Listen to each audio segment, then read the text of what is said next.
minus M gitu ya. Di mana di dalam perekonomian tertutup itu biasanya mengandaikan bahwa X minus M-nya tidak ada, tidak diperhitungkan. Nah, ketika kita bicara soal perekonomian terbuka, maka berarti kita memperhitungkan X minus M, ekspor minus impor ya. Sederhananya kayak begitu, itu gampang lah. Suatu perekonomian tertutup adalah perekonomian yang tidak berinteraksi dengan perekonomian lain di dunia ya. Berarti kalau kita berbicara soal perekonomian tertutup, itu adalah perekonomian yang tidak berinteraksi dengan dunia lain, atau berarti tidak ada aktivitas ekspor atau impor. X minus M-nya tidak ada. Hanya konsumsi, investasi, government saja. Close. Ekonomi ada yang bilang dua sektor, ya, ekonomi dua sektor dan sebagainya itu ya. Macam-macam versi mereka menyebutnya. Nah, di dalam perekonomian terbuka, karena kita akan bicara ISLM ya, Mendel Fleming, maka suatu perekonomian terbuka berinteraksi dengan negara lain, membeli dan menjual barang dan jasa di pasar produk internasional, ya, kemudian membeli menjual aset modal di pasar keuangan dunia. Ada dua hal ya, ketika kita bicara X minus M atau yang sering disebut dengan NX, maka kemudian ada dua komponen yang harus diingat, yaitu adalah satu, membeli dan menjual barang dan jasa di pasar produk internasional. Berarti ini disebut dengan current account. Oke. Jadi kalau aktivitasnya adalah aktivitas beli barang, misalnya beli handphone, beli mobil, beli lain sebagainya itu ya. Berarti beli barang ya dan jasa, maka itu berarti disebut dengan current account. Akunnya adalah seperti itu. Tetapi kalau membeli dan menjual aset modal di pasar keuangan dunia, kita bicara soal finance gitu ya, bicara soal modal, mungkin foreign direct investment gitu, FDI-nya dan segala macam itu, atau apa namanya, uang, lebih banyak kepada pasar uang, sederhananya seperti itu. Maka ini disebut dengan capital accounts. Jadi ada dua bagian di dalam X minus M ini. Nah, net export adalah nilai ekspor suatu negara dikurangi dengan nilai impornya. Ya, kita udah tahu semua, X minus M. Nah, net export ini juga disebut dengan neraca perdagangan atau trade balance gitu ya. Ini kok bentar ditutup.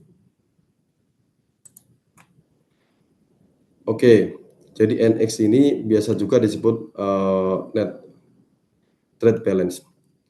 Nah, kalau kita lihat di dalam neraca pembayaran, maka ya dalam komponen A, B, kemudian C, D, dan E, maka A ini adalah transaksi berjalan atau current account. Berarti kalau kita bicara soal current account, itu isinya adalah barang, gitu ya, pembelian barang dan jasa.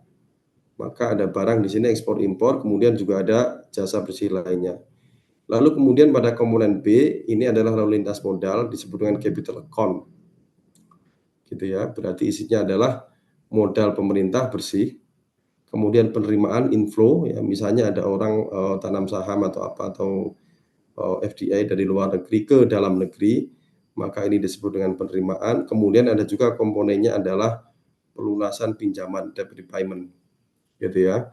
Jadi punya utang segala macam, kita sekarang punya utang berapa ribu triliun, besar sekali, terutama terjadi lonjakan di zamannya Pak Jokowi ya, presiden yang lalu itu, dan kemudian tahun-tahun ini sudah mulai harus dilakukan pelunasan. Nah, pelunasan itu disebut dengan debt repayment dan itu masuk dalam komponen capital account. Gitu ya. Jadi ini dibedakan dua hal, yaitu adalah yang berhubungan dengan transaksi barang yang dan jasa, ekspor minus impornya, berarti disebut dengan current account. Yang kedua adalah disebut dengan capital account, yaitu yang berhubungan dengan uang, arus penerimaan dan juga pembayaran pinjaman gitu ya. Kemudian yang kedua, di dalam komponen capital account itu ada modal swasta, private capital, FDI ini ya, investasi langsung, direct investment dan yang lainnya. Nah, bagian C ini kemudian ditambahkan, biasanya balance C adalah jumlah dari A dan B, yaitu jumlah dari current account dan capital account. Biasanya yang satu positif, biasanya yang satunya lagi adalah negatif, positif negatif gitu ya. Sehingga kemudian terjadilah namanya keseimbangan.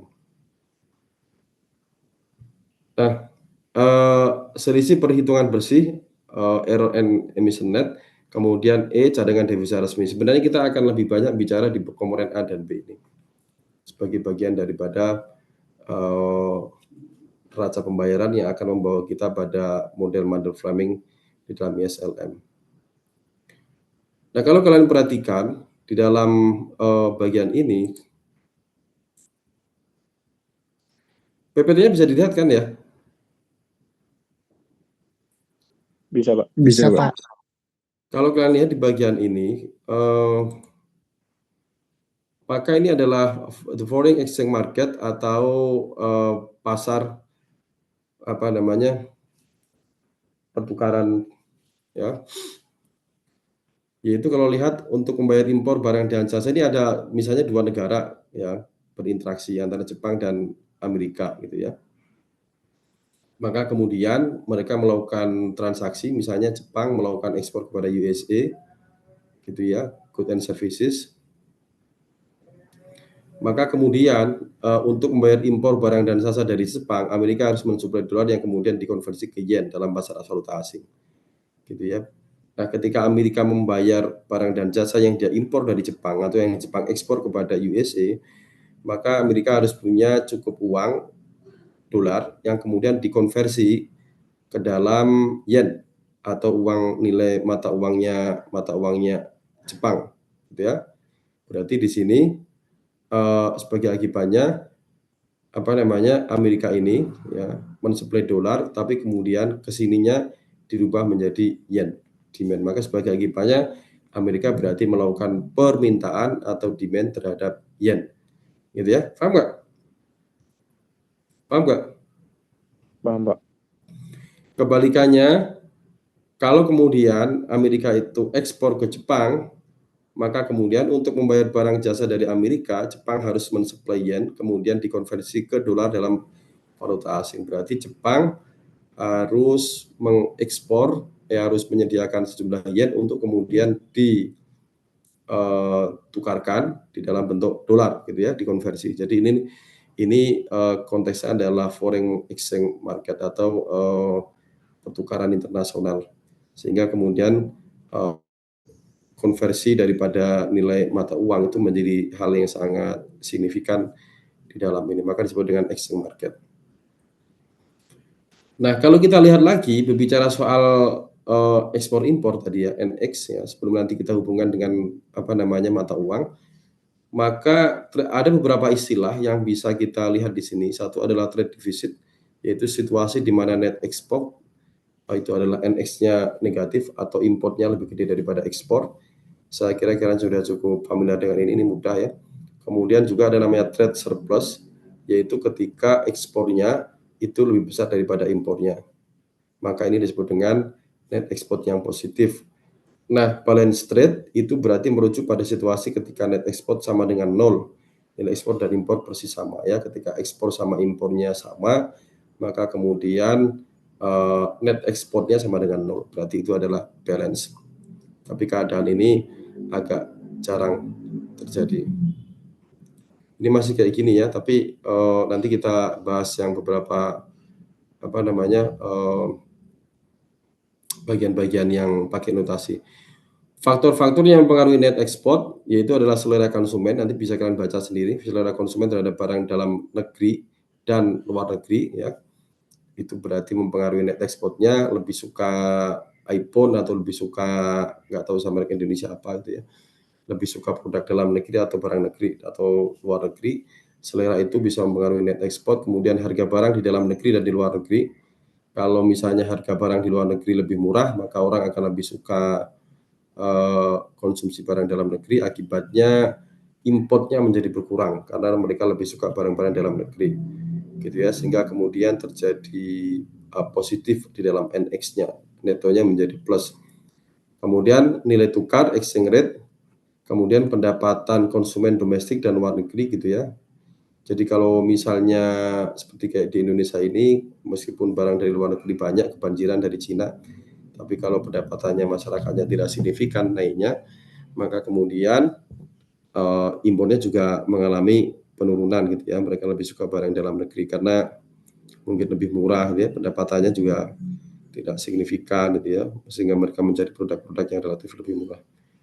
Kemudian biaya transport, kemudian kebijakan pemerintah tentang perdagangan internasional. Ini nanti dibahas di dalam namanya adalah GATT atau WTO World Trade Organization itu ya, itu kebijakan-kebijakan pemerintah tentang perdagangan internasional, misalnya soal tarif, soal pajak, soal macam-macam dumping gitu ya, politik dumping dan seterusnya. Itu merupakan beberapa kebijakan-kebijakan pemerintah yang berpengaruh terhadap net ekspornya. Di Indonesia saya kira porsi bisnis kita ekspor minus import itu hanya sekitar 10-20% kalau tidak salah. 50%-nya coba lihat. 50%-nya itu berasal dari konsumsi ya. Mungkin saya punya data sekilas yang agak hanya untuk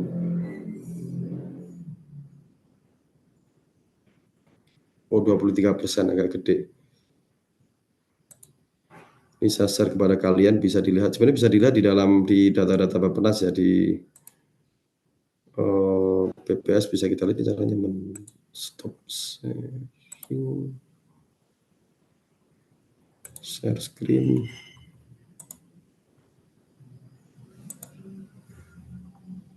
Ini kalau kalian lihat di sini ya, ekonomi kita hari ini, kelihatan nggak? Ini kuartal 4 tahun 2023, yaitu konsumsi kita sebesar 53,71% ya, masih paling gede. Kemudian investmentnya di angka 30%. Nah, kita bicaranya ekspor minus import ini. Ekspor kita di angka 23, kemudian import kita itu minus 21,28. Maka kalau trade balance berarti ini adalah positif angkanya sekitar 2, sekian. Ya, masih relatif bagus. Nah, yang kita bicarakan nanti adalah ini X minus M ini ya, 23.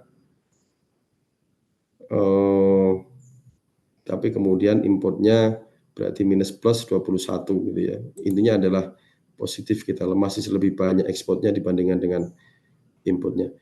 Nah, kalau kita kembali kepada konsep yang tadi saya ceritakan,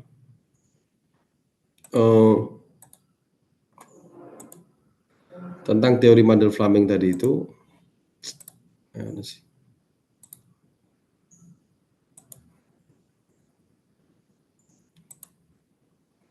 Oke, berarti ini ya dari net ekspor kita dengan berbagai macam tadi itu pendapatan konsumen sebagai pertimbangan-pertimbangan yang menentukan net ekspor itu, maka kita masih bernilai positif. Biaya transportasi, barang dan dari kebijakan pemerintah dan sebagainya. Nah, kemudian kalau kita bicara soal capital account, maka net foreign investment merujuk pada pembelian aset asing oleh penduduk domestik dikurangi pembelian aset domestik oleh orang asing. Karena ini adalah capital account, maka yang disebut dengan net foreign investment itu berarti adalah pembelian aset asing.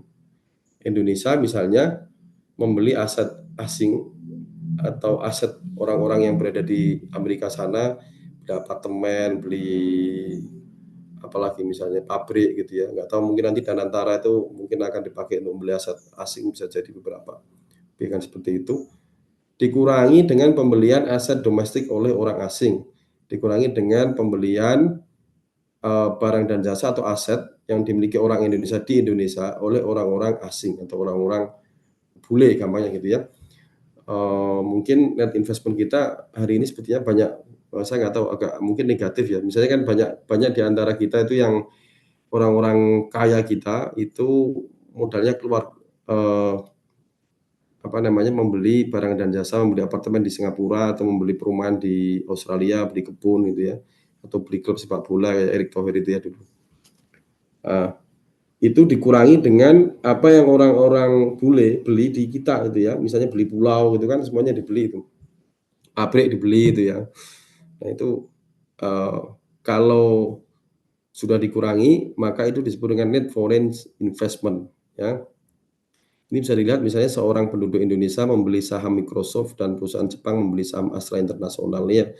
Kalau kemudian beli saham seperti ini dikurangkan, maka itu disebut dengan net investment. Ketika penduduk Indonesia membeli saham Microsoft, maka NIFI-nya Indonesia meningkat. Kalau penduduk Indonesia membeli saham Microsoft ya, belinya di Jepang sana misalnya atau di Amerika sana, maka NAV-nya meningkat. Ketika penduduk Jepang membeli obligasi yang dikeluarkan oleh pemerintah Indonesia, maka NAV Indonesia berkurang. Nah, ketika orang-orang Indonesia orang-orang Jepang beli obligasi, beli surat berharga, beli macam-macam gitu ya, di Indonesia, maka berarti NFI kita berkurang. Mungkin hari ini kita lebih banyak defisitnya mungkin ya, kalau lihat. Saya belum melihat cek apa namanya data-datanya. Variabel-variabel yang mempengaruhi net foreign investment yaitu tingkat bunga real yang dibayarkan terhadap aset ya. Jadi bunga, saya nggak perlu lagi bicara soal interest rate ya, international interest rate itu ya.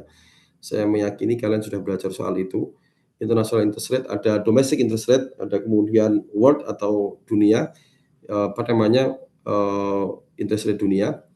Tapi yang dimaksud di sini adalah berarti suku bunga asing yang biasanya dipakai itu adalah the Fed ya, acuannya gitu ya. Makanya orang sering melihat BI itu sering mengintip apakah the Fed itu naik gitu ya atau semakin turun. Kecenderungannya mereka biasanya semakin naik untuk menarik investasi asing menjadi semakin tinggi gitu ya. Kemudian tingkat risiko ekonomi dan politik yang tertanam di benak investor dalam memegang aset di dalam dan luar negeri. Misalnya di Indonesia itu karena banyak korupsinya dianggap memegang aset di Indonesia itu cukup berisiko karena adanya korupsi dan kemudian karena adanya kerusuhan sosial politik gitu ya. Misalnya orang sudah membeli aset pabrik di Indonesia, membeli aset di Rempang gitu ya, ternyata nggak aman gitu. Nah itu menjadi salah satu faktor yang mempengaruhi net investment. Orang-orang yang pro dengan investasi akan berpikir bahwa kita sebaiknya banyak investasi aja ini. Karena kalau banyak investasi itu kan banyak FDI akan datang dari luar negeri dan itu menguntungkan. Dianggap atau investasi di IKN yang dulu banyak sekali orang berdebatkan ya soal investasi di IKN itu, mereka yang mau investasi di IKN itu ditawari sampai 90 tahun. Harganya murah, kemudian mereka dikasih 90 tahun untuk investasi. Mungkin juga dengan bunga yang sangat tinggi itu. Kenapa? Karena dianggap risikonya tinggi gitu ya. Kalau misalnya investasi di IKN kemudian sekarang tidak menentu, orang sudah terlanjur menggelontorkan duit itu, maka rugi mereka. Maka risiko itu bisa sangat mempengaruhi dari net foreign investment. Mereka akan lebih cenderung untuk tidak melakukan investasi. Mungkin juga orang-orang sekarang ini yang ramai, IKN dianggap banyak, bukan dianggap, memang betul banyak yang tidak mau melakukan investment itu karena risikonya tinggi. Risiko ketidakjelasan secara politik dan juga risiko yang lain. Kemudian kebijakan pemerintah yang mempengaruhi kepemilikan asing ya, termasuk mungkin terhadap aset domestik, misalnya pajak gitu ya. Apakah orang-orang asing itu dikenakan pajak tertentu atau peraturan-peraturan misalnya bahwa orang asing itu hanya boleh memiliki aset atau tanah dalam jumlah tertentu. Nah itu semua akan mempengaruhi net foreign investment. Sampai di sini bisa dipahami nggak sebelum saya bicara yang lain? Bisa dimengerti nggak? Bisa, Pak. Bisa ya? Ini masih yang santai-santai. Jimbar Jumantoro, Jimbar. Alisa, jadi kalau yang kalian masuk di kelas ini, tolong kameranya harus on. Kalau tidak on, sekalian nggak usah kuliah ya. Saya agak kecem dalam hal ini, karena biasanya puasa-puasa gini, apalagi kuliah online, cenderung ditinggal tidur dengan berbagai macam alasan dan kondisi. Oke, saya lanjutkan. Mana tadi PPT saya ya? Persamaan net export dan net foreign investment ya, net export dan net foreign investment atau NFI, NX, net export dan net foreign investment dan NFI ini berhubungan sangat erat. Untuk perekonomian secara keseluruhan, NX dan NFI harus saling menyeimbangkan satu sama lain. Ini yang disebutkan balance of payment, yaitu ketika NFI, net foreign investment ya, yaitu adalah apa tadi? Ketika orang Indonesia gampangnya ya, beli aset di luar negeri dikurangi dengan orang luar negeri beli aset di Indonesia, gitu ya, maka ini disebut dengan NFI atau net foreign investment. Kalau NX berarti adalah X dikurangi dengan M, ekspor dikurangi import, bisa juga isinya adalah current account gitu ya, atau capital accounts, 2. Nah, 2 hal ini itu harus dalam kondisi balance payment ya, atau dalam kondisi seimbang. Persamaan ini akan terbukti karena setiap transaksi yang mempengaruhi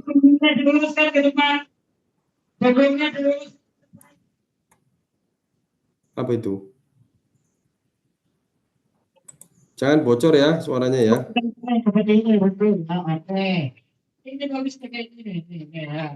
Siapa ini yang bocor? Suara siapa bocor?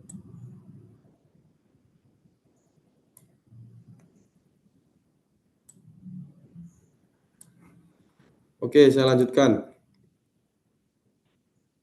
Persamaan ini akan terbukti karena setiap transaksi yang mempengaruhi satu sisi pasti juga mempengaruhi sisi yang lain. Jadi ketika NFI-nya, net foreign investment itu mempengaruhi, terjadi intervensi atau berubah, maka dia akan mempengaruhi pada NX ini. Nah, seperti yang saya katakan tadi, dalam konsep ini ya, bahwa ketika Jepang membeli atau mengekspor barang ke USA, maka USA harus menyediakan sejumlah uang yang kemudian itu berarti dolar yang harus dikonversi ke yen. Dan kemudian kebalikannya, kalau USA atau Amerika itu ekspor kepada Jepang, maka dia harus menyediakan dolar yang kemudian harus dikonversi kepada yen. Kalau kita lihat atau kita terjemahkan itu di dalam konsep exchange rate, maka ada istilahnya from nominal to real exchange rate gitu ya. Nominal exchange rate between two currency can be quoted in two ways. Jadi nominal exchange rate itu antara dua negara itu bisa dihitung dengan dua cara, yaitu as the price domestic current in term of currency, berarti E naik maka depresiasi, E turun. As the price of domestic currency in term of foreign currency, misalnya harga daripada domestic currency terhadap foreign currency itu mengalami kenaikan, naik, maka kemudian terjadi depresiasi, berarti E mengalami penurunan. Ini ya. Kemudian as the price of foreign currency in term of domestic currency, maka E mengalami penurunan, depresiasi, E mengalami kenaikan. Misalnya seperti ini, price daripada US good in dollar P, kemudian price of US good in pound, ini berarti apa namanya, pakai currency-nya antara USA dengan pound sterling, berarti dengan UK. Sederhananya kalau kalian lihat di dalam, rumus ini, maka real exchange rate itu sama dengan EP dibagi dengan P star ini. Di mana P star itu adalah price of US good in dollar ya. Ini kayaknya ada yang sedikit kesalahan di dalam notasi, tapi intinya adalah ini, nominal exchange rate itu adalah EP dibagi P star. Atau dolar dibagi rupiah dikalikan rupiah dibagi dengan dolar. Ini salah nih, sebentar. Lihat dulu. Ada beberapa bagian mungkin di dalam PPT yang lain bisa diperlihatkan dulu. Karena ada beberapa versi yang berbeda ini ya. Versinya bukunya Menkyu dan bukunya Blanchard, dia agak berbeda menggunakan notasinya.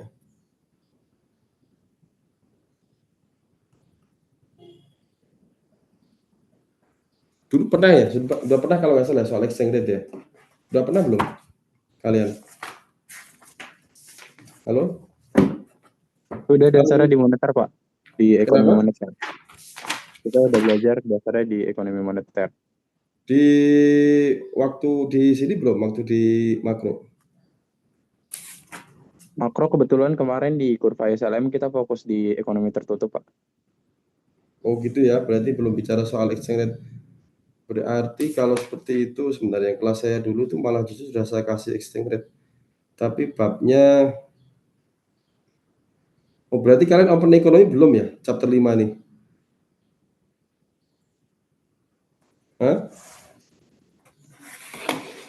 Halo, open economy udah belum? Halo? Open ekonomi secara dasar sudah Pak sebenarnya, tapi untuk yang kurva ISLM itu materi yang agak terakhir dipelajari kita belum ke open ekonominya. Oh, ISLM-nya belum dianu ya. Nah, ini kalau kalian buka bukunya Blanchard, bukunya siapa namanya, Mengqiu, kalian bisa lihat misalnya di chapter chapter 5 ya. Ups, ini rumusnya.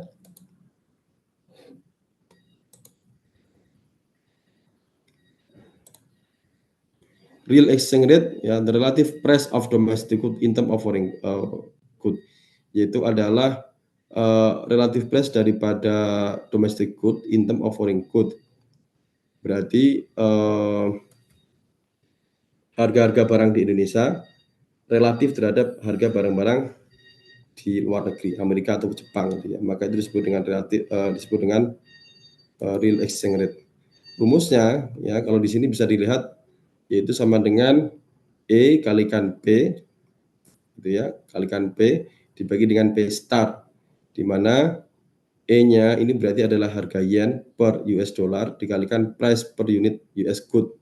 Misalnya ini berarti contohnya adalah ya, apa namanya, Jepang dibagi dengan yen per unit Japanese good. Jadi misalnya ini nilai E-nya ini berarti adalah apa namanya, yen per US, atau nilai kalau kita berarti rupiah ya, karena konteksnya Jepang ini berarti adalah yen dikalikan dengan eh, apa namanya, dolar per unit US good dikalikan dengan nilai dolarnya. Ini harusnya ada sedikit contohnya dulu.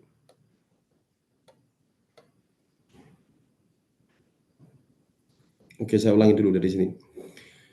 Nominal exchange rate itu relative price of domestic currency in term of foreign apa namanya, foreign in term of foreign currency, yaitu adalah relative price of domestic currency, adalah harga relatif daripada currency domestik, kalau di kita berarti rupiah ya, in term of foreign currency, dalam hubungannya dengan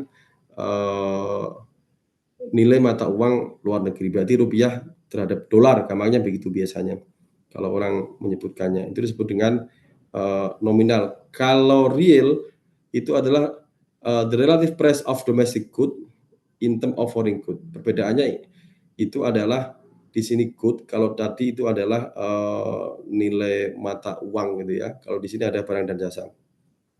Maka kalau kita menggunakan real, itu berarti adalah harga daripada barang dan jasa, domestic good price. Kalau kita bicara soal nominal exchange rate, itu berarti adalah price of currency, mata uang. Nah, rumusnya daripada real exchange rate itu berarti adalah E dikalikan P dibagi B star ya. Misalnya di sini adalah yen per US, yaitu nilai daripada berapa sih nilai pada nominal exchange rate-nya ini ya. Misalnya satu yen sekarang berapa? Atau kalau rupiah itu berarti sekarang sekitar 15 ribuan ya. 15 ribuan terhadap dolar dikalikan harga per unit of US good dikalikan dengan harga barang itu sendiri dengan nilai dolar. Misalnya kita mau beli apa produk komputer gitu ya. Maka berarti di sini adalah berapa rupiah per dolar dikalikan dengan berapa nilai harga komputer di dalam angka dolar itu. Misalnya 10 dolar itu ya, berarti di sini adalah 15.000 kali 10 dibagi dengan yen per unit Japanese good, yaitu adalah atau dolar ya, unit daripada barang dan jasa di sana, di mana di Amerika sana. Maka kita dapat ini. Ini karena contohnya Jepang, sekali lagi berarti yen per dolar dikalikan dolar per unit apa namanya US good ya. Jadi ini yen dalam dolar, nilainya berapa? 1 dolar itu berapa yen? Gitu ya, dikalikan harga barang yang akan dibeli oleh orang-orang Jepang di Amerika sana, misalnya komputer, misalnya apa, itu dibagi dengan yen per unit Japanese good. Berapa yen barang dan jasa di Jepang atau di dalam negeri. Gitu ya. Maka nanti dihitung bisa ketemu angkanya. Nah, saya kembali lagi dalam W dan ISLM tadi pada slide yang tadi itu, mana tadi ini?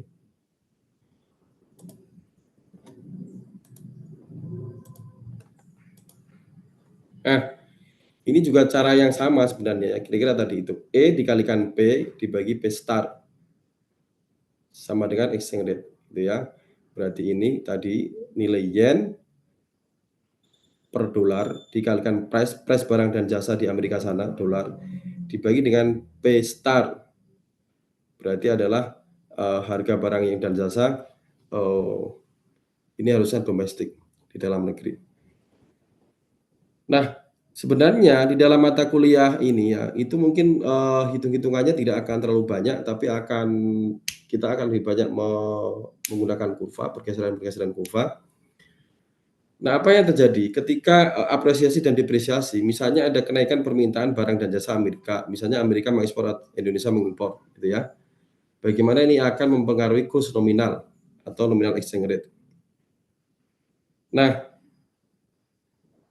kalau kalian perhatikan di sini, maka D bergeser ke kanan dan menaikkan E dikenal sebagai apresiasi. Berarti kalau Amerika itu ekspor, kita impor, maka demand barang dan jasa ini bergeser ya dari titik A ke titik B.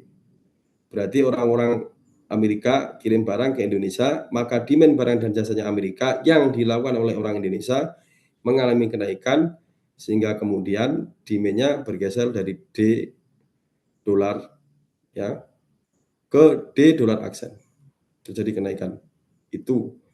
Maka kalau ini yang terjadi, real exchange rate akan mengalami kenaikan dari E0 ke E1. Ini yang disebut dengan apresiasi karena terjadi permintaan barang dan jasa yang lebih tinggi dari orang Indonesia ke produk-produk Amerika sehingga kemudian orang-orang Indonesia harus menyediakan dolar dalam jumlah yang signifikan untuk membeli barang dan jasa itu, maka kemudian terjadi apresiasi, nilai dolar mengalami peningkatan, penguatan gitu ya. Kejadian yang menurunkan permintaan akan dolar akan menurunkan E atau dolar mengalami depresiasi. Kejadian yang menurunkan, nah kebalikannya kalau kejadian-kejadian ya, apapun ya, misalnya yang ekspor adalah orang Indonesia gitu ya, ekspor singkong misalnya atau ekspor apa kita nikel gitu ya. Dalam jumlah yang tinggi dan itu dilakukan oleh negara-negara seperti Amerika, tapi sebenarnya ya FDI kita yang paling gede itu dari Singapura sebenarnya, bukan dari Amerika. Tapi tidak apa-apa nih sebagai contoh misalnya ya, ekspor nikel ke Amerika, maka terjadi apresiasi terhadap rupiah dan kebalikannya berarti terjadi depresiasi terhadap dolar. Kalau pada kasus yang pertama ini berarti adalah apresiasi dolar dan kemudian terjadi depresiasi nilai rupiah gitu ya. Kenapa? Karena permintaan dolarnya lebih gede dibandingkan nilai rupiahnya. Kalau ini kebalikannya. Nah,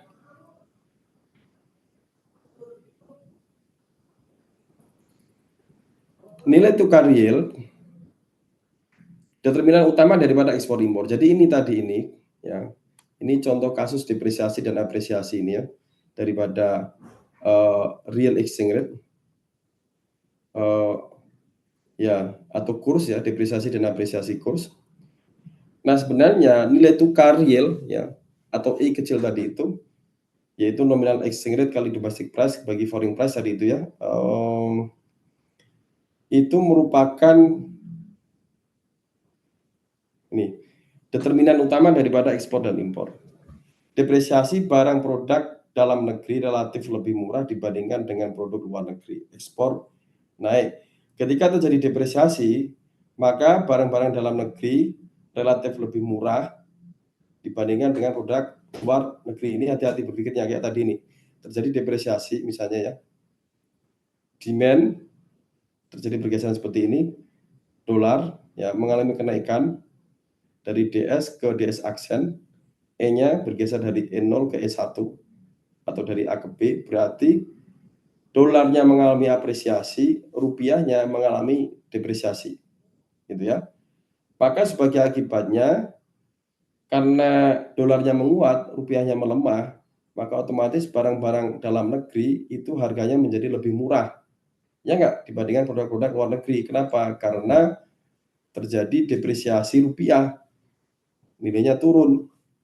Oleh karena itu barang-barangnya menjadi lebih murah gitu ya, meskipun kita menghasilkan barang dan jasa yang bernilai tinggi, ore nikel misalnya, tapi karena terjadi depresiasi, maka nilai daripada nikel itu menjadi murah gitu ya. Sehingga kemudian akan terjadi ekspor naik, import akan mengalami penurunan. Ekspor barang-barang dalam negeri ke luar negeri menjadi lebih murah, maka kemudian ekspor naik. Nah, ini kita akan Mandel framing akan seperti itu larinya.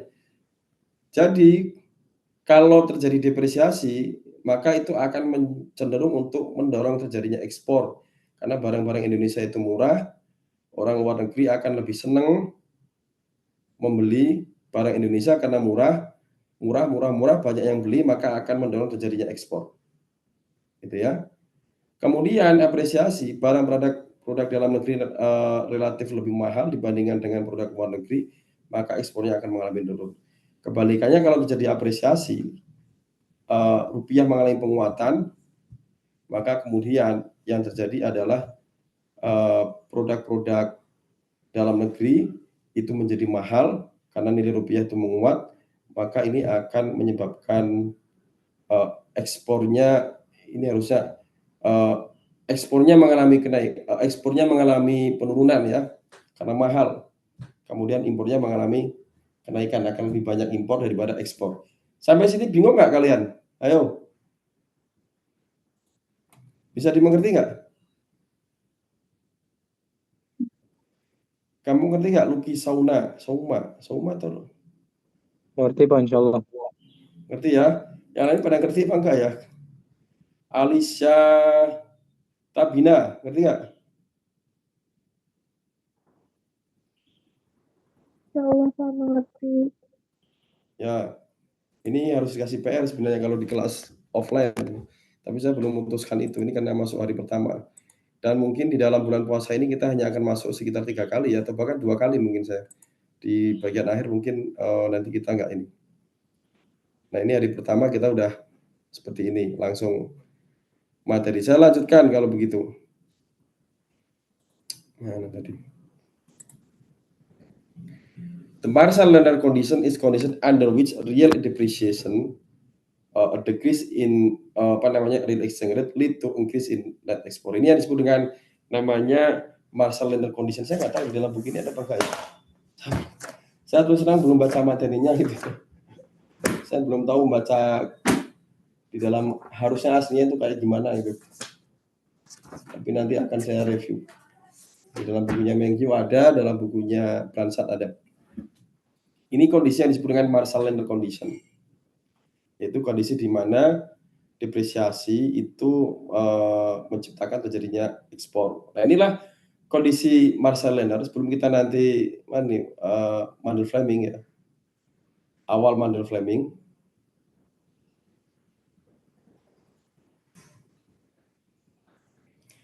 The Marshall-Lerner condition adalah kondisi di mana depresiasi real penurunan E mengarah ke kenaikan ekspor. Neto NX sama dengan IX minus IM, yaitu ketika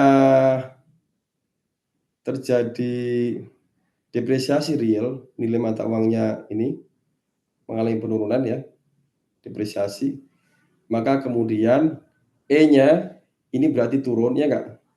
Karena berarti harga barang dan jasa itu mengalami penurunan murah, karena depresiasi sekali lagi karena depresiasi barang dan jasa domestik atau dalam negeri itu menjadi murah, price luar negeri mengalami kenaikan, B-nya mengalami naik. Maka ini akan meningkatkan ekspor. Nah, kondisi daripada J-curve dynamic, depresiasi real awalnya memperburuk neraca perdagangan. Ya, jadi karena adanya nilai mata uang rupiah yang mengalami penurunan, awal-awal itu jelas mengalami penurunan. Rugi terus kita kan, karena jeblok mata uang rupiahnya, jelek, murah. Pasti kondisi ekonominya NX-nya akan turun. Maka ini depresiasinya turun nih ya, dari 0 ke titik A terlebih dahulu nih. Turun, sampai pada titik tertentu A ke B, sampai pada titik tertentu ketika jeblok ya, dolarnya, karena murah, jeblok terus, barang dan jasa murah. Lama-lama akan ekspor dalam jangka waktu tertentu. Maka kemudian karena adanya ekspor, itu X-nya, NX-nya ya, akan mengalami kenaikan dari B ke C, naik ke atas terus seperti ini. Jadi dalam jangka pendek, depresiasi rupiah itu akan menciptakan NX yang menurun, ya, tapi kemudian lama-lama akan menciptakan ekspor yang lebih tinggi karena barangnya mengalami penurunan harga. Oke, inilah yang disebut dengan kondisi Marshall-Lerner condition atau the J-curve dynamic. Karena kurvanya seperti ini dibalik J seperti ini ya. Jadi pertama turun dulu, kemudian lama-lama mengalami kenaikan. Nah, the determinant of export let Y denote foreign income ya. Misalnya Y ini, Y star itu berarti adalah foreign income atau pendapatan luar negeri. Thus for export di write X sama dengan X merupakan fungsi daripada Y star dan juga real exchange rate.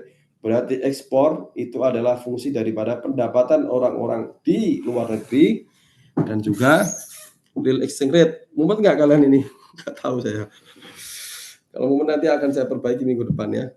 Jadi ini adalah fungsi ya, berarti ekspor kalau pendapatannya orang-orang di luar negeri mengalami kenaikan plus ya, sementara kemudian depresiasi nilai mata uang rupiah misalnya, orang Amerika lagi banyak duit misalnya ya, yields-nya mengalami naik, kemudian nilai rupiahnya mengalami depresiasi atau negatif, maka ekspornya akan mengalami kenaikan gitu ya. Nah, sementara determinan daripada import, a higher real exchange rate lead to higher import, thus IM ya. Jadi semakin tinggi exchange rate itu bisa menciptakan import, maka IM-nya itu adalah fungsi daripada pendapatan dalam negeri dan juga real exchange rate. Kalau pendapatan di Indonesia semakin tinggi ya, banyak uang orang Indonesia misalnya dibagi-bagi dan antara duitnya dibagi-bagi saja misalnya ya, daripada bagi investment yang kita belum tahu apa gitu ya, sehingga masyarakat pendapatannya naik. Kemudian rupiahnya mengalami apresiasi gitu ya, rupiahnya lagi mahal-mahalnya, lagi bagus-bagusnya, maka kemudian akan mendorong import. Pasti orang akan banyak membeli barang dan jasa di luar negeri sehingga kemudian ini mendorong terjadinya import yang tinggi.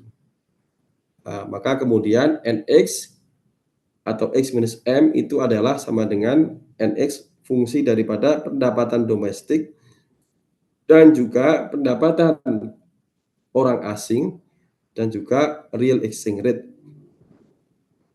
Oke, sampai di sini masih bisa diikuti nggak? Hah? Bisa nggak? Niko. Ini sekali lagi kalau yang offline ya, offline apa namanya kameranya nggak nyala, saya anggap kalian nggak kuliah gitu ya, gitu aja. Nah, nanti biar kalian bisa semakin mengerti, kita harusnya kalian akan saya kasih PR gitu ya. Tapi kalau hari pertama puasa-puasa gini kalian saya kasih PR ya pasti marah-marah ke saya kan. Apa ini baru pertama kali langsung kasih PR gitu ya. Masuk nggak asik. Oke, mungkin saya kasih PR-nya atau kapan minggu kedua. Selama kalian sudah mengerti, akan saya lanjutkan. Kalau nggak mengerti, nggak saya lanjutkan. Atau saya lanjutkan minggu depan. Ngerti nggak? Lisma Amalia, kamu ngerti nggak? Halo Lisma. Saya kurang ngerti, Pak. Boleh tolong dijelasin lagi nggak? Oke, bagian mana? Luki Soma, kamu puasa berarti ya? Iya, betul, Pak. Ya, kamu lahirnya di bulan puasa atau gimana, Luk? Iya, lahir di bulan puasa, Pak. Dari mana lo aslimu, Luk? Di Pamulang, Pak, kecamatannya. Pamulang? Iya. Aslinya. Kebanjiran nggak kemarin? Asli Pamulang juga. Asli Pamulang, kebanjiran nggak? Enggak, Pak. Tangsel Oh, aman, insya Allah. aman ya. Kamu tadi mengerti nggak apa yang saya katakan tadi, Luk, bagian ini? Mengerti, Pak. Saya juga lagi coba pahamin pakai bahasa saya sendiri. Oke, coba kamu pahami ini, Luk. Mungkin Ya, kamu nggak ngerti maksudnya mana tadi? Siapa tadi yang tanya Lisma atau siapa tadi? Mulai nggak ngerti dari mana? Bagian ini kah? Atau bagian mana? Tadi yang rumus tadi, Pak. Rumus ini ya. Oke, ayo Luk. Coba. Kalau untuk rumus saya agak susah menjelaskan, tapi mungkin secara sederhananya Ya, itu yang sederhananya tadi nggak apa-apa. Bapak bilang ketika rupiah turun, kemungkinan harga-harga barang di Indonesia itu akan lebih murah dan ekspornya otomatis akan naik. Dan Ini ya, begitu berlaku berarti ya. sebaliknya ke impor. Gitu, Pak. Ya, berarti kan ini ya, berarti X. Jadi ekspor itu berarti tergantung ya, tergantung atau fungsi daripada pendapatan orang asing dan juga real exchange rate. Ya, ini yang dikatakan Nuki tadi yang E kecil ini, real exchange rate. Jadi kalau real exchange rate-nya mengalami depresiasi, rupiahnya murah, oke, rupiahnya murah, maka kemudian terjadi ekspor tinggi. Kenapa? Karena harga barang dan jasa di dalam negeri murah. Maka kemudian orang luar negeri ya itu cenderung akan beli barang di kita sehingga ekspor mengalami kenaikan. Sampai sini paham nggak? Siapa tadi itu namanya yang saya tanya itu lupa tadi. Alisa, sampai sini paham nggak? Hah? Nah, tapi selain bergantung pada real exchange rate ini ya, juga bergantung dengan pendapatan orang asing. Kalau real exchange rate kita depresiasi misalnya, tapi orang asing nggak punya duit ya, pendapatannya nggak ada ya, mungkin berpengaruh tapi tidak begitu-begitu amat gitu ya. Oleh karena itu kalau orang asing itu punya duit banyak dan rupiah mengalami depresiasi karena barang kita murah, pasti orang asing punya duit untuk membeli barang dan jasa di Indonesia dan barang di Indonesia murah, maka akan terjadi ekspor. Orang Indonesia akan banyak menjual barang dan jasa keluar negeri gitu ya. IM ini kebalikannya, yaitu ketika pendapatan atau IM itu bergantung daripada pendapatan orang dalam negeri domestik. Kalau yang atas ini adalah orang luar negeri, Y-nya Y star ya. Kalau ini adalah pendapatan orang dalam negeri dan juga real exchange rate. Tapi dua-duanya positif kalau pendapatan orang dalam negeri ya, orang di Indonesia lagi banyak duit ya, dan antara dibagi-bagi duitnya gitu ya, atau dari mana itu. Yang ada hari ini terjadi pemotongan di mana-mana ya efisiensi.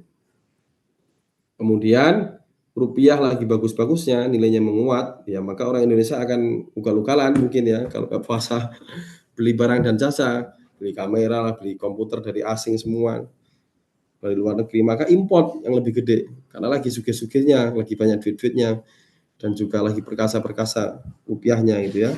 Sehingga ini akan mendorong terjadinya import yang lebih besar. Oke, bisa dipahami nggak sampai sini? Siapa dia yang saya tanya yang terakhir itu? Empu. Musawir. Kamu suka musyawarah ya? Mana musawir? Hadir Pak, hadir. Musawir ini berarti orang yang musyawarah. Demokrasi berarti ya. Kamu dari mana Wir Musawir? Pondok Cabe Pak. Asli Pondok Cabe. Pondok Cabe mana? Saya Pondok Cabe 5. Pondok Cabe 5. Ya. Di mana lapangan terbang itu? Depan lapangan terbang. Di depan lapangan. Oh, UT ya? Enggak, di mana tuh pokoknya Pondok Cabe 5 kalau tahu Gang Kelapa. Ya, yes, pokoknya di situ ya. Di ini Soto Bu Condro Pak, di Soto Bu Condro. Dekat lapangan terbang nanti kamu bisa ekspor impor gitu. Ya, Oke, saya lanjutkan ya. Bisa dilanjutkan kah?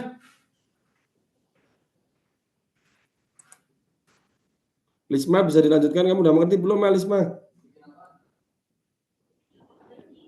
Iya, Pak. Ya, oke. Saya lanjutkan.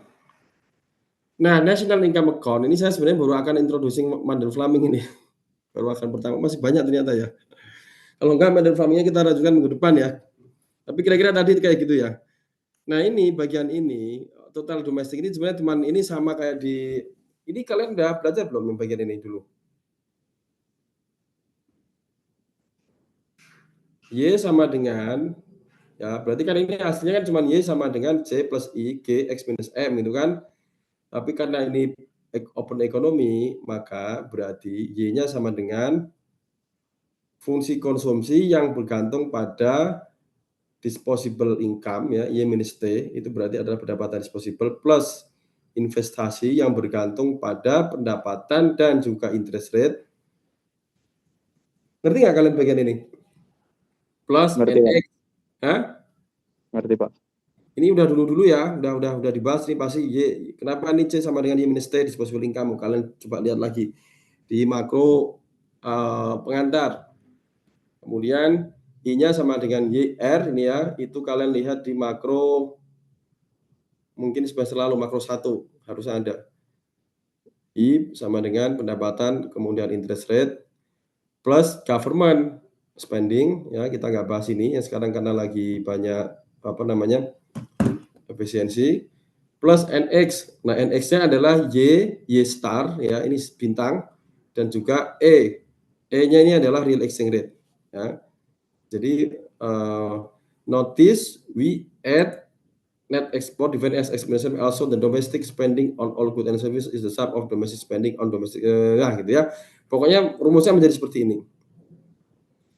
Nah, di dalam model Fleming ini yang kalian sudah belajar ya tentang IS dan LM, maka kemudian untuk negara kecil yang ekonominya terbuka ya, ini kita mengasumsikan ada dua negara, taruhlah Indonesia dengan Timor Leste atau Amerika dengan negara kecil lah. Negara mana itu kan pasti gini, asumsinya adalah negara kecil itu negaranya ekonominya terbuka gitu ya. Kemudian apa-apa yang terjadi di dunia itu pasti mempengaruhi negara kecil itu gitu ya. Kalau misalnya dolar mengalami kenaikan pasti efeknya akan terjadi pada negara kecil itu, ekspor impornya. Misalnya dolar mengalami kenaikan, pasti yang terpengaruh Indonesia terpengaruh, kemudian Timor Leste terpengaruh karena dia negara kecil in term of ekonomiknya.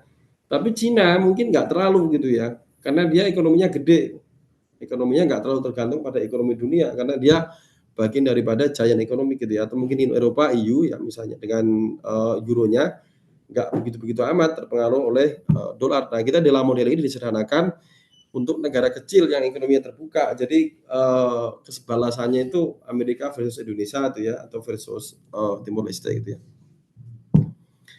Maka di sini di dalam kurva ini ya, ini adalah kurva IS ya, investment saving. Oke. Kemudian ini adalah kurva LM ya. LM apa singkatannya? Hah? Apa itu LM? Liquid money gitu ya. Berarti kita bicara soal pasar uang. IS itu lebih bicara soal pasar barang. Equilibriumnya itu terjadi di titik ini. Di mana equilibrium itu ISLM ditentukan oleh yang namanya real exchange rate. Gitu ya. Pusing nggak? Jadi tadi aktivitas ekspor dan impor ya, X-M itu semua ditentukan oleh real exchange rate. Nah, begitu juga di dalam teori Mendel-Fleming itu intinya adalah keseimbangan IS dan LM itu ditentukan oleh equilibrium exchange rate. Jadi permintaan barang dan jasa keseimbangannya dengan liquid money gitu ya, dengan permintaan permintaan dan penawaran uang, karena ini perdagangan internasional itu ditentukan oleh exchange rate gitu ya. Jadi misalnya kita bicara soal investment saving, kalau dolarnya lagi murah, ya mungkin orang akan cenderung invest ke luar negeri gitu kan, ke Amerika sana. Kalau kebalikannya, rupiahnya yang lagi murah, mungkin ya orang mungkin akan invest ke dalam negeri misal. Juga sama permintaan rupiahnya atau permintaan dolarnya LM-nya ini ditentukan oleh equilibrium exchange rate, oleh real exchange rate tadi itu ya. Berapa nilai daripada exchange rate itulah yang kemudian menentukan keseimbangan daripada ISLM. Inilah teori Mendel-Fleming. Nah, kenapa itu terjadi? Keseimbangan pasar dari IS dan keseimbangan pasar uang ya, asumsinya adalah satu, suku bunga domestik sama dengan suku bunga dunia. Jadi R domestik sama dengan R star. Ini R adalah R dalam negeri Indonesia ya, bunga Indonesia. R satunya ini adalah R dunia, asumsinya. Kemudian Asumsi yang kedua, tingkat harga tetap ditentukan secara eksogen karena model digunakan untuk menganalisa jangka pendek. Ini berimplikasi kurs nominal proporsional dengan kurs real. Nah, berarti tingkat harga tetap ya, harga tetap model digunakan untuk menganalisa jangka pendek. Untuk jangka pendek ditentukan diasumsikan bahwa tingkat harganya tetap ya, karena dia jangka pendek, harganya tidak berubah. Jangka pendek itu sehari 2 hari, bisa juga nggak sampai setahun mungkin ya, sebulan ya, tergantung ekonominya kayak apa. Maka itu digunakan di dalam analisa Mandel framing ini. Asumsinya harga tidak berubah dalam jangka pendek ya. Kalau misalnya terjadi kenaikan tiba-tiba, misalnya orang lagi nggak suka Donald Trump hari ini, secara jangka pendek kan bukan berarti harga barang dan jasa di Amerika turun karena orang benci gitu misalnya. Dalam jangka pendek kan tidak seperti itu, tapi mungkin akan terjadi dalam jangka panjang. Nah, Mandel framing ini mengasumsikan tingkat harga dalam jangka pendek. Nah, itu berarti berimplikasi kurs nominal proporsional dengan kurs real. Maka kemudian E tadi ya, itu proporsional dengan real exchange rate atau kurs real ya. Ya, real exchange rate atau epsilon. I-nya adalah I kecil tadi, epsilon itu. Asumsi yang ketiga, money supply ditentukan secara eksogen oleh bank sentral ya. Money supply-nya ditentukan oleh bank sentral. Asumsi keempat, kurva LM vertikal karena kurs tidak masuk dalam persamaan LM. Jadi asumsinya adalah LM-nya, liquid money-nya itu vertikal karena kurs tidak masuk dalam persamaan LM, yaitu Y sama dengan C ini ya, asumsinya karena pakai ini. Konsumsi Y minus T plus I YR GX minus M. Nah, kalau lihat bagian ini, maka IS star itu sama dengan ini ya, berarti investment saving star sama dengan YC Y minus T plus investment fungsi daripada R star plus G, NX-nya adalah NXE. Ini udah pernah kalian bahas belum dulu di semester yang lalu? Kemudian LM-nya berarti sama dengan M per P, money per price ya, sama dengan ini juga sudah pernah dibahas tuh tentunya. Udah kan? Hah? Jadi fungsi IS-nya adalah seperti ini. Fungsi LM-nya sama dengan M per P sama dengan L. Fungsi ini nggak ngerti. Kalian pada sebentar. Yang bagian ini pada ngerti semua apa belum? Semester lalu. Fahri Fernanda ini kok loh. Ini kalian masih nyambung apa enggak ya sama saya ya? Halo? Halo? Iya, Pak. Fahri kemana nih? Fahri nggak ada tadi ya. Firzan Hiriansah pakai Deddy Kubur. Sebagian ini tadi ngerti nggak kalian? Iya Pak, masih mencoba untuk memahami Pak kalau saya. Ya oke lah. Tapi pokoknya ikutin dulu ya. Udah, pokoknya ini diikutin dulu. Nanti akan ketahuan sendiri. Nah, kalau kita kemudian menurunkan Mandel framing, nanti akan saya review ulang. Tapi ini kalau menunggu depan lagi saya review ulang. Ini harusnya memang yang paling enak offline beginian itu. Turunan daripada Mandel framing, maka kenaikan kurs menurunkan net export. Tadi sudah ya. Kalau kurs itu mengalami depresiasi, maka menurunkan net export gitu ya. Kenaikan kurs, kalau kurs berarti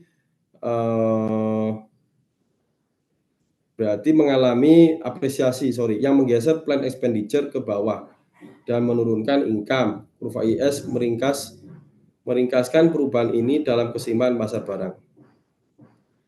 Nah, ini adalah Keynesian course sebelah sini nih ya. Di dalam Keynesian course ya, ini adalah Y sama dengan E, di mana pendapatan sama dengan expenditure ya. Masih ingat nggak ini?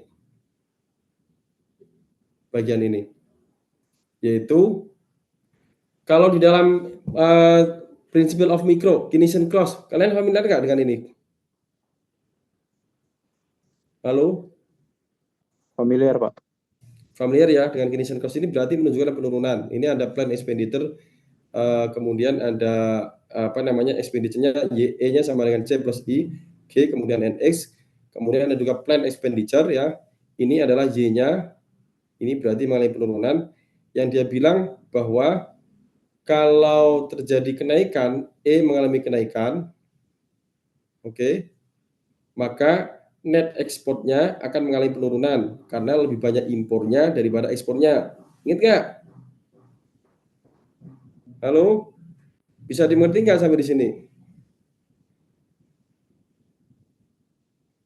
Kalau tadi kan depresiasi berarti lebih banyak ekspor. Kalau ini apresiasi ya berarti apresiasi, maka kemudian terjadi lebih banyak import. Akibatnya adalah net ekspornya mengalami penurunan ya. Karena ini apresiasi, E-nya mengalami kenaikan, maka kemudian net ekspornya turun dari titik ini biru ini ke titik merah ini, dari sini ke sini. Bisa dimengerti nggak? Secara Halo? definisi bisa, Pak. Hah? Secara definisi bisa dimengerti. Secara kurva bisa dimengerti nggak? Hah? Kemudian pada kurva IS, kalau mengalami apresiasi, ya, mengalami apresiasi seperti ini, karena terjadi lebih banyak importnya, ya, karena lebih banyak terjadi import, maka kemudian pendapatan mengalami penurunan. Maka kemudian kurva IS-nya, income turun dari kurva biru ini ke merah seperti ini. Outputnya juga mengalami penurunan karena lebih banyak importnya, ya nggak? Berarti terjadi defisit, ya nggak? Lebih banyak importnya daripada ekspornya, paham nggak? Halo? Nah, Paham. pokoknya gini. Saya ulangi lagi sekali lagi ya. Saya ulangi lagi. Di bagian awal tadi saya katakan, kalau rupiah mengalami depresiasi, maka lebih gede ekspornya apa importnya? Terjadi ekspor atau import? Depresiasi. Ekspor, Pak. Ekspor ya. Ekspor. Oke. Nah, kebalikannya, kalau terjadi apresiasi, ekspor atau import? Impor, Pak. Import. Ya kan? Nah, dalam kasus ini yang A ini terjadi apresiasi, berarti net ekspornya naik apa turun? Turun, Pak. Oke, kenapa turun? Karena harga rupiahnya lebih tinggi. Iya, terus yang terjadi adalah Penurunan ekspor karena harga rupiah tinggi, jadi Oke. orang-orang luar tidak tertarik untuk membeli barang dari Oke, Indonesia. terjadi penurunan ekspor, impornya akan seperti apa? Impornya akan naik, Pak. Akan Kalau untuk naik, gitu apresiasi, ya, lebih gede, paham kan? paham, Maka Pak. terjadilah penurunan net export atau NX. Maka kemudian di dalam kurva ini NX-nya bergeser dari ini ke kiri nih ya. Oke. Nilainya ke kiri ini. Paham kan? Jadi apresiasi ya, dolarnya mengalami rupiahnya mengalami apresiasi dari titik biru ke merah. Ini kan naik nih. Seperti ini. Ya kan? Tapi kemudian yang terjadi adalah ekspornya mengalami penurunan, impornya mengalami kenaikan sehingga kemudian net ekspornya turun ya dari titik ini ke sini nih. Bukan dari biru ke merah ya sebenarnya di dalam E-nya biru ke merah tapi titiknya dari sini nih. Dari sini ke sini. Turun angkanya. Oke? Paham ya? Nah, di dalam bagian yang kedua karena net ekspornya mengalami penurunan ya, rupiah tadi terapresiasi, E-nya mengalami kenaikan, E mengalami kenaikan, maka kemudian akibatnya adalah inputnya ya, Y-nya mengalami penurunan, ya nggak? Ngerti nggak? Income-nya atau pendapatan nasionalnya mengalami penurunan, kan karena rumusnya Y sama dengan, atau ini ya, Y sama dengan E, atau Y sama dengan C plus I, G plus X minus M, NX, ya nggak? Paham sampai sini? Nah, ketika NX-nya mengalami penurunan, maka otomatis Y-nya ini mengalami penurunan. Paham nggak? Nih, sebentar. Ngerti nggak? Jadi kan rumusnya begini. Sebentar, saya coba pakai, saya review dulu. Ini gimana cara nulisnya nih? Saya akan coba nulis pakai whiteboard. Mana whiteboardnya nih? Dulu kalau kalian di dalam, bentar, di semester yang lama, caranya kan gini ya. Kan rumusnya gini, Y sama dengan C plus I, gini kan, rumus yang paling umum. Yang tadi juga kelihatan. Aduh, kenapa ini ya nggak bisa gede? Plus G plus X minus M atau NX. Ini kan.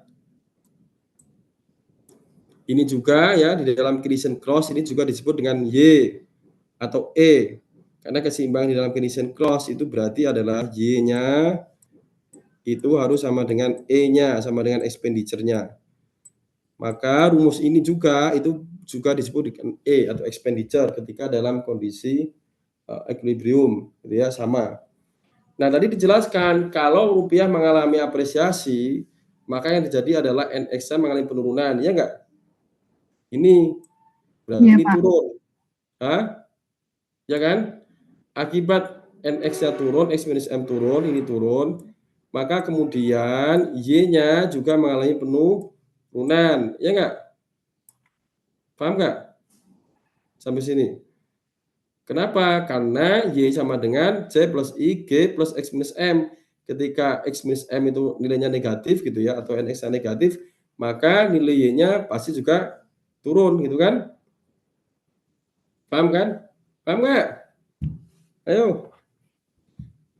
Bos apa tadi itu? Kamu paham nggak? Luki, paham nggak? Sampai sini. Luki puasa, paham kan? Paham, Pak. Oke. Nah, kalau diringkas berarti karena adanya I, real exchange rate, ya, atau nominal tadi ya, yang mengalami kenaikan begini nih, maka kemudian Y mengalami naik apa turun? Ayo. Ayo, Luk, naik apa turun, Luk? Kalau rupiah mengalami apresiasi, maka Y-nya naik apa turun? Hah? Turun, Pak. Berarti turun. Ini ya, mengalami penurunan. Oke, inilah yang disebut dengan Mandel-Fleming gitu ya. Maka di dalam PPT tadi itu gimana caranya? Ops. Ini caranya tutup ya. Sebentar, saya tutup dulu. Di dalam PPT tadi itu session sharing cost. Do you want to continue? Yes. Di dalam teori ini kali ya. Ini ya. Kalau kalian lihat, ketika ini naik ya, ketika exchange rate-nya mengalami kenaikan, berarti Y-nya atau output-nya mengalami penurunan. Income atau national income ya, berarti ini kadang-kadang juga disebut dengan output atau Y ini ya, itu mengalami penurunan. Kalau ini dimasukkan di dalam Keynesian model ya, Keynesian cross, maka ini kan Keynesian cross seperti ini, Y sama dengan E, ya kan, ini disebut dengan Keynesian cross. Ketika E-nya, E kecil atau exchange rate-nya ya mengalami kenaikan, maka kemudian ini mengalami penurunan, NX-nya mengalami penurunan sehingga kemudian plan expenditure ini turun dari titik ini ke sini nih. Nah, seperti ini ya. Karena NX-nya turun, Y-nya turun, maka plan expenditure itu turun dari garis atas ini ke bawah sini. Akibatnya adalah output-nya juga mengalami penurunan atau bergeser dari titik di sini ini bergeser ke sebelah sini. Jadi intinya ketika terjadi real exchange rate mengalami kenaikan ya atau terjadi apresiasi rupiah, maka kemudian output-nya akan mengalami penurunan atau GDP-nya berarti pertumbuhan ekonominya akan mengalami penurunan. Itulah yang kemudian disebut dengan turunan daripada Mandel-Fleming gitu ya. Bisa dimengerti nggak? Atau kita teruskan aja minggu depan ya, biar kalian nggak pusing. Mungkin yang lain mengerti. Bisa dimengerti kan? Jimbar Jumantoro. Muhammad Fawaz berarti nggak masuk. Fatan nggak masuk. Siapa ketua kelasnya ini? Hadir Pak Muhammad. Cuma hadir doang tapi nggak ada gambarnya. Siapa tadi yang itu ya? Surat asisten apa ini? Aduh. Bisa dimengerti ya? Oke. Nah, itu kira-kira baru pengenalan Mendel Fleming ya.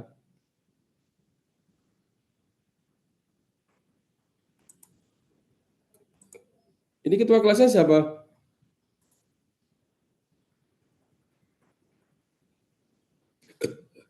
Halo, ketua kelasnya siapa ketua kelas? Kalau untuk ketua kelas kami belum ada Pak, tapi saya penanggung jawab dari mata kuliah makro 2. Siapa ini? Firzan. Iya Pak, Oh, yang via saya ini ya, kamu ya San ya. iya Pak. Oke, ini mau dilanjut atau mau kita lanjutkan minggu depan? Tapi kalian paham gak sih, daripada saya kasih banyak malah nggak paham, malah mumet ya. Kita lanjutkan minggu depan aja ya. Iya Pak, Aja, Pak. boleh. Ada pertanyaan nggak?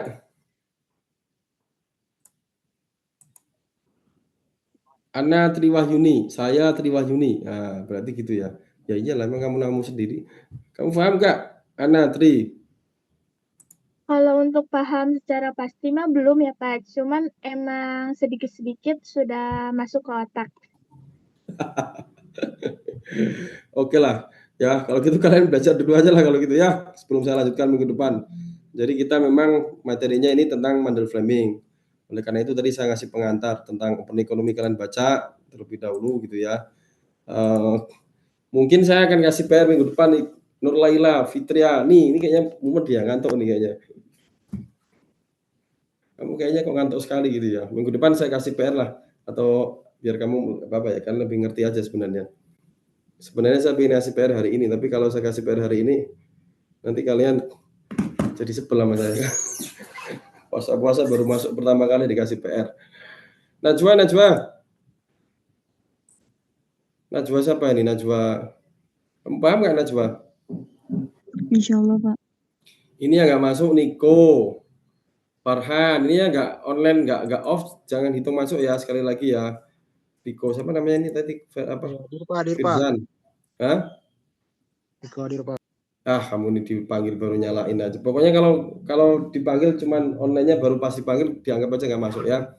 Pas kuliah di off kan berarti nggak masuk, seperti yang saya katakan tadi ya.